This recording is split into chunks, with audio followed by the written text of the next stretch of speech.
Ladies and gentlemen, how are we doing? Welcome back to the Unfan Podcast. England progressed through to the quarterfinals after beating Germany by 2-0. Wow, it's my birthday today. I'm still doing the stream. Like, how could I miss England versus Germany match reaction on the podcast? And how could I miss hearing your thoughts in the live chat? Give them right now in the live chat. I'll be reading all of them out as we go through the match reaction. Your thoughts are just as important as mine, so make sure you give your thoughts as well, leaving a like and subscribing, whether you're watching this as a normal podcast episode, sort of as a playback if you like, or if you're watching this live as well. Make sure you leave a like and subscribe, both of which are free and easy. It really helps support my podcast. But enough of that stuff. Enough of the boring stuff. Let's get into what we're all here for. England beat Germany by 2-0. Absolutely fantastic stuff. Now, let's not pretend it was the most unbelievable, mind-blowing performance, okay? But let's just remember as well that we're progressing through to the next round of the competition. We've overcome Germany. We got revenge, if you like, from the penalty disaster that Gareth Southgate, of course, was a key part of in 1996. He's now a key part of England overcoming Germany in the European Championships with a really, really vital win against Germany at Wembley tonight, or this evening, if you like. And I'm just so happy that we're able to do it, because we've now got so much excitement and so much to look forward to. England are progressing, Germany are out. We do manage to get through this very, very difficult game. We knew it was going to be such a hard clash. With so much to talk about, how we set up the game. We set up the game in a different way. But what I want to say first of all is just how I think proud we should be with the performance, but I think more importantly the result. I don't think the performance was unbelievable, like I say. There were slow moments. There were moments where I thought we were a little bit lacklustre, a little bit off it. I thought the tempo at times was too low. I thought it was a bit slow. And I think we could have moved the ball in a more effective, quicker way. That could have happened, yes. But what I also say as well is let's just remember, that when we win a game 2-0, when we, if we do, and like I keep saying, what will happen in this tournament for England, I don't know. Let's just keep going. Is it going to come home? Will be the question that a lot of people will ask. And for me, at this point right now, I'm just taking it game by game. We can draw the line past the group stage. There were ups, there were downs, there were good moments, there were bad moments, and we're in a new phase of the tournament now. We're in the round of 16, we're in the knockout stages, if you like, and I thought today, yes, there were moments of disappointment, yes, there was moments of a little bit of a slow, and maybe not the highest level of quality football, creative football that we could have offered as England. Yes, that maybe could have been the case that maybe we didn't do that. However, at the same time, I just thought that, let's be honest, and let's just take a step back and say we got through this game. We won the game 2-0. We're progressing through to the quarterfinals. We've got a really interesting quarterfinal draw coming up, and we'll find out that by about 10 o'clock tonight after Ukraine have played Sweden. So we'll find out our next round opponents by the end of the night as well. So that's something to look forward to. But for me personally, like I said at the start, it is my birthday today, and that feels like a birthday victory. It feels like a birthday win. I'm so happy about it. Give your thoughts in the live chat as well. Whether you watched the game, I'm guessing you did watch the game, but please make sure you give your thoughts in the live chat. I want to hear from you. Your thoughts on the game, your man of the match, all that shebang as well. Give it in the chat, because I want to hear from you, as always, giving your thoughts, and then I can read them out, we can discuss it, we can have a little chat about it. That's what I want to do.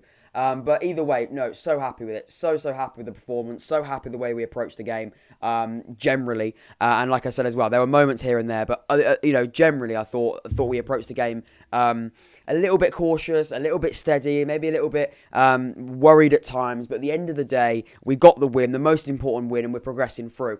Martin says, you remember Martin, of course, he was on the podcast for the first game against Croatia. That feels like years ago. That, of course, was the first game of the tournament for England. How far we've come, we're now progressing through to the quarterfinals. He says Southgate redemption and vindiction on... hang on, right, let me just get closer.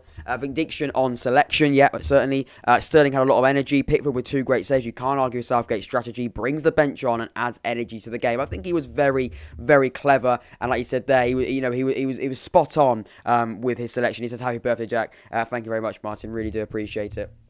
And what I say as well is I think he was very, very certain. And I think when we look back on the team selection, of course, there will be controversial moments. There'll be moments where we look on that maybe where we could pinpoint areas of the performance where it wasn't quite perfect. But at the same time, he got it right. He did get it right. We've won the game 2-0. We did get it right. Maybe he could have played. Maybe there were moments of the game when we could have played a little bit more creative, a little bit on the front foot, a little bit more effective, a little bit with a higher tempo. We could have made some more direct passes. Maybe could have gone forward rather than backwards. Maybe cut out some of our side-to-side passing and maybe try to go a little bit more direct, a little bit further forward, and maybe just put the ball into the box. There were moments where I thought we could have just put the ball into the box. We sort of dilly-dallied around the penalty area without trying to get into the penalty area, which can be very, very frustrating, specifically at 0-0. I don't mind it when we're winning 1 or 2-0, obviously, because at that point you feel a bit more relaxed in the game. But certainly certainly when you're winning the game, that's okay. But when at 0-0, which it was for the majority of the game, 75th minute, of course, we scored the goal. We scored the first goal. That's the moment, obviously, where you sort of start to wonder those selections, tactical selections, if you like, were right. Martin says, would you stick with the same team? For the next game, it does come down to the team we're playing, whether it's Sweden or Ukraine. Either way, it's going to be a difficult match. Either way, it's going to be a really difficult test for England. I can talk about the team that started today. If you didn't watch the game, we went sort of to a 3 at the back / 5 at the back. It depends how you look at it. Jordan Pickford started in goal. Harry Maguire, John Stones and Kyle Walker made up a back 3. And then sort of your wing backs were Luke Shaw at left, Kieran Trippier on the right. 2 holding midfielders, if you like, of Declan Rice, Calvin Phillips, and a front 3 of Raheem Sterling, Harry Kane and Buyaka Sako. So a very, very, we changed formation. We changed a bit of personnel as well. Of course, Harry Maguire came in to start. Obviously, he did start the last game, but he came in to a back 3 this time. John Stones kept his place. Jordan Pickford kept his place. Kyle Walker kept his place, but did move in, of course, to centre half when we changed that formation. Buyaka Sako, I think, deservedly kept his spot on that right hand side. Don't think he was incredible tonight, if I'm being completely honest with you, but I definitely think he deserved to start the game again because he was fantastic against Czech Republic. And it's good to see Gareth Southgate, picking players and then keeping those players in the starting 11 if they show him that he's that they've got the right ingredients to continue the spot and keep his place in the team, because in a tournament like this, when you've got a short amount of games, you want to prove yourself, and if he is being able to prove himself and when he does put in a good performance, it's important to see that we're finding momentum in that sense. Harry Kane leading the line as well, got a goal, of course, and that's going to be massive for Harry Kane. I think Harry Kane's is a massive player with so much importance. I'm so glad that he got the win. He got the winning goal in the end. I know it was 2-0, but he got that sort of decisive goal in the end. Raheem Sterling as well on that left hand side, again scoring another goal. 3 goals in 4 games for him. So in that side, there is a real sense of. Anticipation of where we can go, and I've just gone through the side there, and I will answer Martin's question sort of about that side and what I do maybe going forward. For me, I'm not a massive fan of the 3-4-3, but it worked today, and tactically, again, he made a big decision. If we'd lost the game and he changed formation, there'll be big question marks, maybe even over his job. But what I would also say now is, when he did change that formation, it did work quite well, if I'm being honest with you. I thought Kyle Walker at centre-half was absolutely fantastic. He was quick. He got onto the balls. Timo Werner got shout the game, I thought. Thomas Muller, he's not the quickest of players. We know that, but he really, really sort of stopped, other than that last chance about Raheem Sterling and his head in his hands, and quite rightly so, where that pass was a horrific pass. Nearly sent Thomas Muller through it. If he'd scored that, I think we would have seen a really different complexion on this game. We talk about that back 3 again, though, with Kyle Walker. His pace for a centre-half is absolutely fantastic. I think as well, he could good. And that's why I don't mind the back three in that sense, is that if you've got your wing-backs actually playing as wing-backs and not as a five, I don't mind it, because I feel like if you play with a straight-back five, you do sort of lack, and you do sort of block out that creativity and freedom that we can play with the talent we've got. But then also, what I'm going to say as well is, yes, the team selection, I think he got it right. Yes, tactically, I think he did okay. We had 5 substitutes that we could have made. He only made 2, but the one he did make, or one of the 2 he did make, of course, was Jack Grealish. And if I'm being honest with you, I think that Jack Grealish today showed how important he is and why Jack Grealish has to start. For me, Jack Grealish is crucial, and I think he has to play. Now, at the same time, where do you play him? Do you play him instead of Saka? I think that's probably one of the changes. I'm sort of in long form answering Martin's question here, because I think there's so much we can go into detail with, and as we are sort of looking ahead for the next game, as well as sort of analysing this one, I thought Jack Grealish certainly should keep his spot. I thought he was unlucky not to start today, but I thought Saka, and he can't drop Sterling at the moment with his goal-scoring form, and I thought today Sterling was much better than he has been in those previous 3 games, because I thought Sterling today impacted the game. He ran at players in the right way, and he got a goal as well, and he's in absolutely fantastic form for England at the moment, Raheem Sterling, in terms of goal scoring and the way that he's finding those positions, finding those runs as well. Harry Kane's goal as well, that's not an easy header by any stretch of the imagination. That's not an easy header. He gets that, he sort of adjusts his head in the right direction to get that ball in the back of the net, and that's a really, really important goal for Harry Kane and for his confidence as well, because Harry Kane will be breathing on that confidence. He'll be desperate. He would have been desperate for a goal, as all strikers are. We spoke about it when Martin came on the podcast, however long that was ago now, 2 weeks ago or so, maybe a little bit longer. We said Harry Kane was a little bit lethargic. He didn't look on it. He didn't look fully fit. Now, at the moments during today's game, I said that again. I thought maybe he's not fully fit. Maybe he is a little bit distracted elsewhere. But what I'd also say as well with Harry Kane is when it matters, he delivers, and you can't argue with that. When you needed a goal, when you needed something to secure that game, Harry Kane was the man to secure the victory and get those, get that win and progresses through to the next rounds. Kaja said, "Yo, how you doing, Kaja? How you doing, my friend? Give your thoughts on the game, Kaja. Give your thoughts on the performance of England, your feelings after that game as well. Where do we go forward? How do we look going forward into the next round? Sweden, of course, or Ukraine. We found that out, of course, at about 10 o'clock tonight when that game would have finished. That kicks off at 8 though. For then going back to England, and we look at that bench as well. Mason Mount. We thought maybe we could see him coming back into the lineup, even though he was quarantining with Ben Chilwell. We didn't see him on the pitch. Phil Foden didn't make an appearance either. Jude Bellingham, Jadon Sancho, Marcus Rashford. Just to name a few of the players that we didn't see that could have been that could have changed games. Now, we didn't really need them in the end. We won the game anyway. But what I would say, those players, the quality on the bench, that squad is absolutely fantastic. And the more I read it out, the more I'm so excited about the future of this side. Now, I say that as well. It's important that we sit back and we look at the players and have we got the manager all the time to sorry, I don't have the voice there. All the time to progress through, and get the best out of the quality of players we've got. I don't know at the moment he's saying yes because he's getting us through this competition. We haven't conceded a goal. I thought defensively we were very, very good, and I thought we haven't conceded a goal yet at the tournament, and we can't take anything away from that.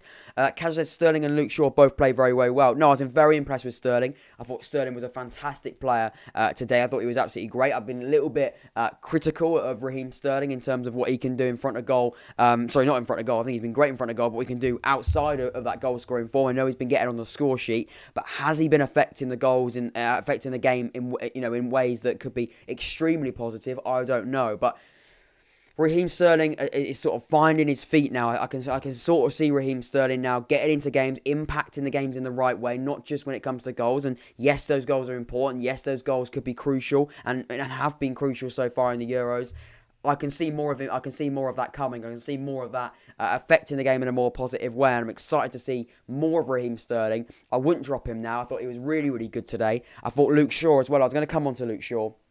playing a sort of that left wing back, if you like. Really impressed with Luke Shaw. That ball in for Sterling's goal as well. He assisted Sterling for that first goal. And Jack Grealish, like I said as well, fantastic ball into the box. A lovely, lovely time ball in. Again, he didn't, he didn't put it on a plate for Harry Kane, because Harry Kane did have to do quite a lot to, put it in the back of the net. But as close as you can to being put on the plate in a difficult situation, if you like. But, I thought Luke Shaw, like you said, Casual, was absolutely fantastic today. I thought he really, really impacted the game well going forward. He looked very, very steady defensively as well. And that's what you can ask for a wing back as well, going forwards, going backwards, impacting the game in a positive way like he did. I was very, very impressed with him, and that's what we can ask. And that's all we can ask for these players, is coming into this side, proving your worth. And I think Luke Shaw certainly did that today as well. In terms of player ratings and what SofaScore have given, and we'll look at the stats as well, but in terms of player ratings, they've given man of the match to Harry Maguire, which is very, very interesting. I thought Harry Maguire was solid. I wouldn't maybe have said he was an outstanding player as well, which is why you should be clever when you look at statistics. I wouldn't say Harry Maguire was unbelievable. I thought he was very, very solid defensively, along with others as well. I thought generally that defence again was solid. Who would I give man of the match to? To be fair, it probably would be between Raheem Sterling and Luke Shaw. I'd probably favour it towards Raheem Sterling. But then Kyle Walker's got a shout as well. I thought he was good. Jordan Pickford looked steady in goal, which is very interesting. And Calvin Phillips, of course, and Declan Rice, the two holding midfielders that I do moan about sometimes. But, having two holding midfielders in there, is that good? Is that not? Is that a good partnership? And Cash just said it there before I even looked at the chat. He says Rice and Phillips are very, very good in midfield together. They are. And yes, it is two holding midfielders. And yes, sometimes that can suck the creativity out of the game. When you are playing two holding midfielders in there, have you got the creativity to go forward with that? Have we? That's a question I can't answer really, because we are scoring goals. Yes, it's not five a game, but are we going to expect that? No, it's a European Championship with fantastic games, fantastic teams again. You don't expect that. But again, what could we see with those two players? I thought they were solid again today. Yeah, the water. You need to come in there. I'm talking very, very quickly because I've got so much to do outside of the podcast after this. Martin says, yesterday's games were incredible, but would you rather be France and Croatia playing some thrilling football but now go home? Yeah, exactly, Martin. Obviously not. Obviously you wouldn't. You want me going home, because at the same time, we were. It's last night and the nights before that as well. When I was watching the Euros, it's why we love football. It made great games. I was absolutely, I was thoroughly enjoying myself as a football fan watching the Euros. I was loving the penalty shootout last night. I was there hoping that we'd see a penalty shootout. I love penalties. I hate penalties when it's involved in my team. I hated it for Oxford when it was in the playoffs. I hate it for England. I hated it against Colombia. It was the last penalty shootout that really meant something. Obviously in the last World Cup, and I hated that as well. So, yeah, like you said there, yes, they are playing a little bit more creative football. Yes, they are playing with a little bit more excitement. But at the same time, Southgate is creating a team not to lose. And he's creating a team that's difficult to beat and difficult to concede against. And you can't argue with that. Yes, the games are quite slow. Yes, the games are arguably boring at points. When we score 2 goals, it certainly isn't boring.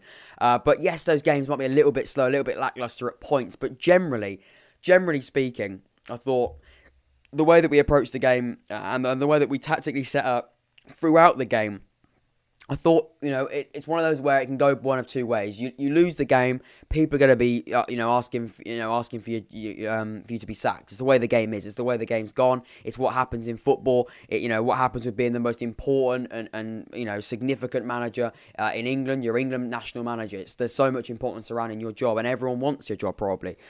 Maybe not everyone, but there are a lot of people that can come and take your job. At the same time, there's so much significance. There's so many people sort of wanting England to be successful, obviously, and there is a lot of importance on that. And in pressure situations, Gareth Southgate proved himself again today that he can deal with it, and fair play to him.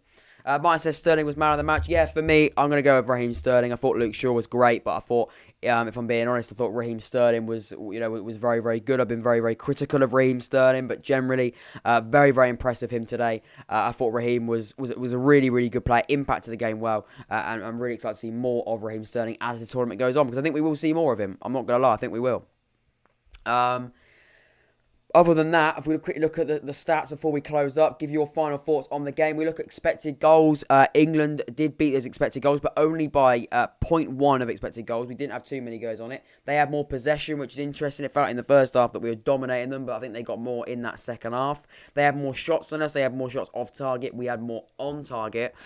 In terms of accuracy, when it comes to passing, they were better, but only by 1%, but they did have more passes. We made more saves. They had more shots outside the box, inside the box, counter-attacks, counter-attack shots, big chances missed. They had more as well, but we did have more big chances generally. We had more dribbles than them. We had more crosses than them. We had more long balls than them.